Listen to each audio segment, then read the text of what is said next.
발레에 푹 빠져있던 중학교 3학년 때 인생을 바꾸는 사건이 일어났다. 당시 모나코 왕립 발레 학교 교장이었던 마리카 베소브라소바 선생님이 우리 학교의 초청으로 한국을 방문한 것이다. 마리카 선생님은 미하일 포킨 등 전설적인 발레 거장들에게 사사하고 1945년부터 후학을 가르쳐 루돌프 누레예프 같은 발레 영웅을 키워낸 분이다. 선생님의 방한은 1981년 3월 경향신문에 대대적으로 실렸던 큰 사건이었다.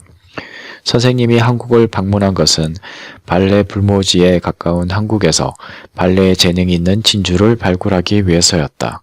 당시만 해도 서구의 무용인 발레에 동양인의 체형은 적합하지 않다는 편견이 있었는데 마리카 선생님은 동양인, 특히 등이 곱고 골반이 퍼져 있는 한국인은 발레에 적합한 몸을 가지고 있다고 여겼다.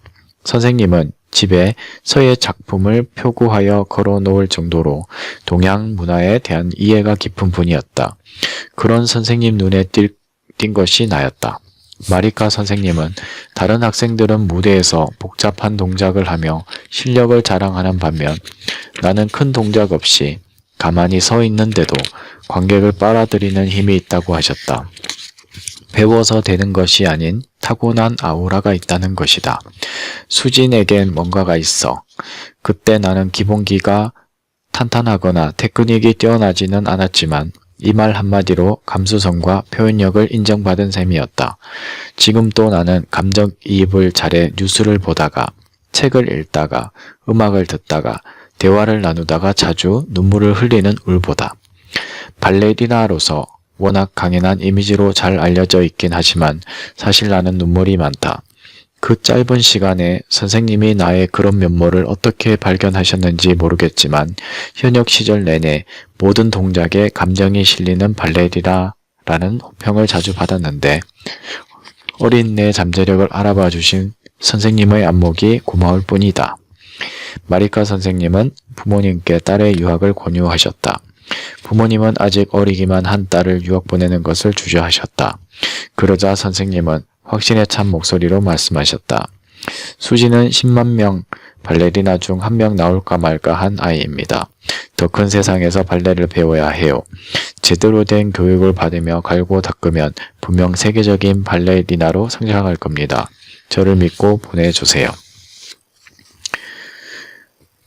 발레 거장의 확신에 찬 말에 부모님도 마침내 어린 딸의 유학을 허락하셨다. 뒤늦게 안 사실인데 모나코로 돌아간 마리카 선생님은 부모님이 나를 도로 한국으로 데려갈까봐 걱정되었는지 아버지에게 이런 편지를 보내셨다고 한다.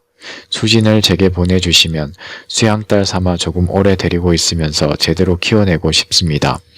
오늘의 강수진을 읽게 한 편지였다.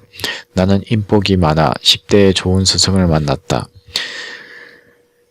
세상을 밝히는 발레 무용수들을 열정적으로 키우다 2010년에 돌아가신 마리카 선생님 덕분에 나 역시 올곧게 발레리나로 성장할 수 있었다.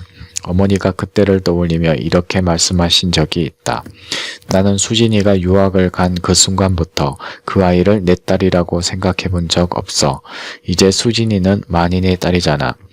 지금 생각해보면 10만 분의 1이 되는 것도 대단한 일이지만 더 대단한 것은 10만 명 중에 잠재력을 가진 한 명을 찾아내는 안목과 그 잠재력이 발휘될 때까지 기다려준 선생님의 인내심이었다. 선생님이 나를 발견하셨을 때의 그 확신, 믿음이 나를 주저앉고 모나코로 떠날 수 있게 해주었다. 그 뒤로 힘든 시절에도 포기하지 않고 정점에 섰을 때에도 초심을 지키며 발레를 할 수 있었던 것은 위대한 스승 마리카 선생님 덕분이었다.